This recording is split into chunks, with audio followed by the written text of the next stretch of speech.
Pois é, rapaziada, tudo certo? O São Paulo acertou nesta quinta-feira a vinda de Thiago Carpini para ser o treinador da equipe na temporada de 2024. Ele que inclusive assume o comando deixado por Dorival Júnior, que vai ser o treinador da seleção brasileira. Bora para mais um conteúdo que eu vou te explicar principalmente quem é o Carpini, por onde passou e os seus principais estilos de jogo.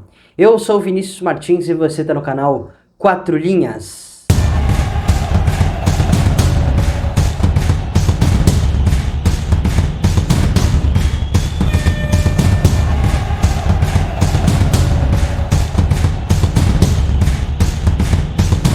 O Carpini tem 39 anos, começou sua carreira como auxiliar do 15 de Piracicaba e também do Botafogo de Ribeirão Preto, e em 2019 se tornou auxiliar permanente do Guarani, onde inclusive ele teve passagem nos seus últimos anos como jogador profissional. Para quem não sabe, o Carpini foi um volante, um meio-campista, né? E logo em seguida ele ganhou uma oportunidade como interino, né, treinador interino lá da equipe de Campinas. E após bons resultados, ele foi efetivado, ficou no cargo durante um longo período. Foi demitido e aí teve passagem por Oeste, Inter de Limeira, por Ferroviária. Só que em 2022 e 2023 foi pro Água Santa. No ano passado, acho que todo mundo sabe, né? Chegou até a final do Campeonato Paulista, venceu o primeiro jogo da final contra o Palmeiras e acabou perdendo lá no Allianz Parque. Mas principalmente por ser uma equipe com uma das menores folhas salariais do Campeonato Paulista, pelo menos foi do ano passado, o Carpini fez um excelente trabalho, não à toa foi eleito o melhor treinador daquela competição, apesar do Água Santa ter sido vice-campeão. E logo após esse bom resultado que o Carpini teve, chamou a atenção a nível nacional, né? Quando ele se transferiu ao Juventude e pegou a equipe no meio do Campeonato Brasileiro da Série B do ano passado.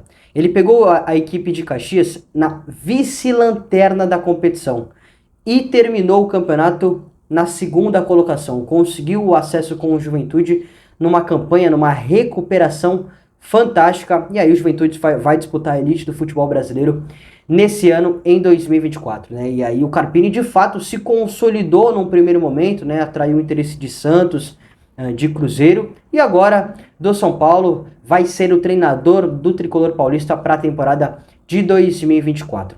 O Carpini, ele tem como filosofia realmente, ele aprecia demais o futebol argentino. Ele tem os cursos de treinador da CBF e também da AFA, que são os cursos lá do futebol argentino. E recentemente, uma entrevista ao podcast Flow Sport Clube, o Carpini falou sobre essa influência que ele adere, né, na sua forma de pensar sobre o estilo de jogo do futebol argentino. Confira aí. Da competitividade deles, eu gosto da entrega, a mentalidade. Você pode ver que o número de atletas, não só argentinos da América do Sul, tirando o Brasil, mas principalmente os argentinos, uruguaios, que consolidam carreira na Europa é muito maior do que brasileiros que consolidam carreira na Europa. Nós consolidamos pelo nosso talento, que é indiscutível, que para mim é melhor, a nossa capacidade técnica, o nato do brasileiro é melhor. Mas a consciência tática, o comprometimento, a competitividade, isso eu acho que eles são mais, tão enraizados mais no futebol deles e facilita a adaptação no futebol europeu. Na mesma entrevista, ele falou um pouquinho do seu estilo de jogo, né? Disse como ele gosta que as suas equipes se comportem em campo. Olha aí. Eu gosto de ter a bola, eu gosto do futebol corajoso, de propor, de construção, que a bola de dobras, de triangulações, tudo que a gente cria, eu falo muito para os atletas. Hoje o futebol está muito... não robotizado, não... Muito físico, né? E assim, eu acho que a gente perdeu um pouco da nossa irreverência, sabe? Um pouco do drible, do enfrentamento. Eu acredito no futebol de dribles, de duelos o tempo todo. Contra um a gente vê difícil exatamente. Hoje em dia. Então isso acho que falta. Então claro que a gente tem que organizar taticamente, criar alternativas, mas eu não quero tirar o improviso, eu não quero tirar o drible, eu não quero tirar o chute, eu não quero tirar a irreverência. É isso que eu trabalho muito em cima dos atletas. Acho que o nato do futebol brasileiro, acho que isso a gente, talvez em algum momento a gente perdeu um pouquinho e a gente precisa resgatar. Então isso é uma maneira que eu gosto de jogador corajoso, jogador competitivo. Isso é os comportamentos demais, sem a bola, tem que ser muito competitivo. Eu não vejo futebol de outra maneira. E então acho que para jogar nos meus times, acho que tem que ter essa característica, sabe? A capacidade técnica de gostar de ter a bola, gostar de jogar futebol, né? De ter a bola, porque às vezes a gente vê os jogos aí que nem é futebol, você não tem a bola nunca, você só corre atrás dos caras, só marca, só espera errar para reagir. Não que eu ache isso errado, não tem certo e errado, é o que eu penso. Como o Carpini falou, ele gosta de ter a bola e para isso ele utiliza diversos sistemas, pelo menos utilizou ao longo da temporada de 2023, tá? Não ficou preso em um só sistema não, usou o 4-3-3, usou também o 4-2-3-1, o 4-4-2 em muitos momentos, em pouquíssimos, mas também já utilizou um sistema com 3 zagueiros, né? Então o Carpini mexe bastante nessa formatação do campo, mas tem algumas coisas que ele não muda, né? Quando eu digo que ele não muda, é que ele não abre mão dos comportamentos da sua equipe em campo. Por exemplo, no Juventude ele tinha uma saída um pouco mais com os 2 laterais, com os 2 zagueiros, com os volantes aparecendo, com o intuito de atrair o adversário para você conseguir explorar os espaços nas costas, né? Para explorar a velocidade. Mas em muitos momentos, quando o adversário tinha as linhas de marcação, os seus blocos bem baixos, aí ele tinha que construir. Aí era uma equipe que empurrava o adversário para trás para criar oportunidades. Tudo vai depender de como o jogo vai pedir, vai se desenrolar, né? Ele prefere uma saída um pouco mais curta, com toques curtos, com passes, com um pouco mais de paciência. Mas, cara, principalmente no Juventude em alguns momentos, mas no Água Santa, ele não ficava preso nisso não, tá? Ele poderia utilizar da bola longa, poderia, principalmente no Água Santa ele tinha um Mezenga, né? Um 9 de referência, muito forte fisicamente. No Juventude ele já não tinha um cara com essa característica, né? Tinha o Tagliari, que era um centroavante mais de mobilidade, não um cara mais de pivô, né? Mais de força física. Então, em muitos momentos no Água Santa, ele utilizava essa bola longa para o Mezenga, para ele escorar, para você disputar essa primeira bola e ganhar a segunda bola, e novamente você empurrar o adversário para trás. Então, ele mexia bastante na forma como ia iniciar essa saída de jogo, tá? Gosta bastante de construir pelos corredores laterais, né? Então, muito pelos lados, principalmente no Juventude, não era uma equipe que construía muito por dentro, apesar de ter o Nenê, né? Um meia de muita qualidade, mas construía principalmente pelos corredores laterais, né? Para já acionar os pontas, né? Os laterais, conseguir chegar na linha de fundo, né? Ele tinha no Juventude e também no Água Santa o Reginaldo, um lateral de muita profundidade, de corredor, de chegar na linha de fundo. No Juventude ele tinha o Alan Ruschel, do lado esquerdo, né? Que poderia fazer esse corredor, né, aberto, mas poderia também jogar por dentro. Em muitos momentos jogou por dentro, inclusive. E aí, já atrelando ao elenco do São Paulo, a gente sabe que o Dorival, em muitos momentos, utilizou uma saída com 3, né? Com o Rafinha e os 2 zagueiros, né? O ano passado tinha o Beraldo e geralmente o Arboleda. E o Carpini pode fazer o inverso, né? Do que ele fez no Juventude. Se no Juventude ele utilizava o Alan Ruschel um pouco mais por dentro, em muitos momentos, não necessariamente uma saída com 3, né? Mas fechava um pouquinho mais por dentro o Alan Ruschel e liberava o Reginaldo pelo lado direito, e quem dava amplitude, quem pisava na linha lateral pela esquerda era o ponta e não de fato o lateral. Eu acho que no São Paulo ele pode utilizar da mesma forma, apesar de utilizar de fato o Rafinha como quase que um meio campista por dentro, né? Não necessariamente o lateral esquerdo nessa função. Enfim, é um treinador que realmente, sem bola, preza muito pela intensidade. Ele falou isso, né, no Flow.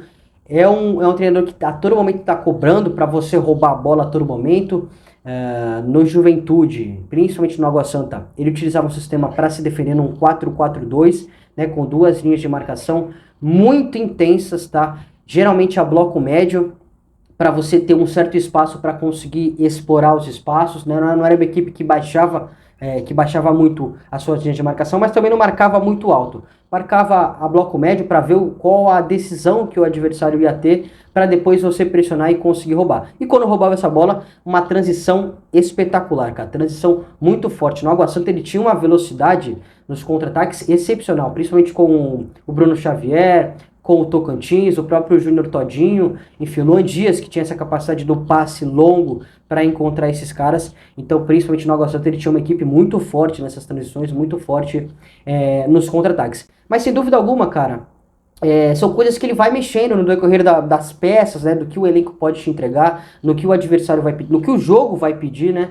mas algumas coisas que ele não abre mão é de fato essa intensidade, a equipe correr a todo momento, está sempre muito bem organizada, buscar jogar, né, não se acovardar, uma equipe que, independente de qual for o adversário, algumas coisas não vai mexer, né, algumas coisas você não vai mudar, que é sempre competir, seja dentro ou fora de casa, né. A gente sabe que ele está dando um passo bem acima da carreira, está indo para uma equipe gigante do futebol brasileiro, né, tendo um projeto bem forte do São Paulo, né, com grandes jogadores, vai disputar a Copa Libertadores.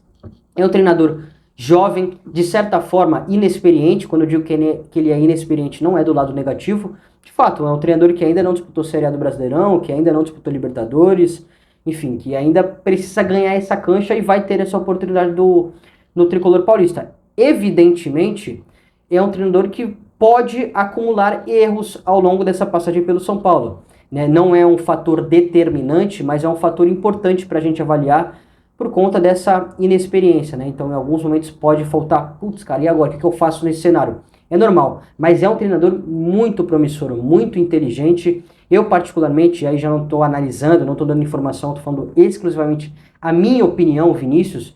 Eu acho um treinador muito bom, muito promissor.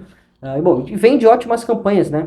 Com o Água Santa, com o Juventude, e tem tudo para fazer um bom trabalho no São Paulo. Espero que dê muito certo. Baita treinador. É claro que a perda do Dorival é muito ruim, né? Até porque o elenco foi montado pelas ideias que o Dorival vinha tendo.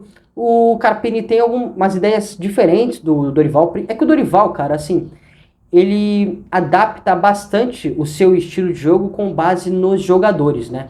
Então a gente vê o São Paulo jogava de uma forma diferente do que era o Flamengo do Dorival, que era diferente do Santos do Dorival, que era diferente do Ceará do Dorival, enfim. Então ele adapta muito, mexe muito. O Carpini já tem uma forma um pouco mais clara, apesar de mexer também com base no adversário e com base nas características dos jogadores que ele tem.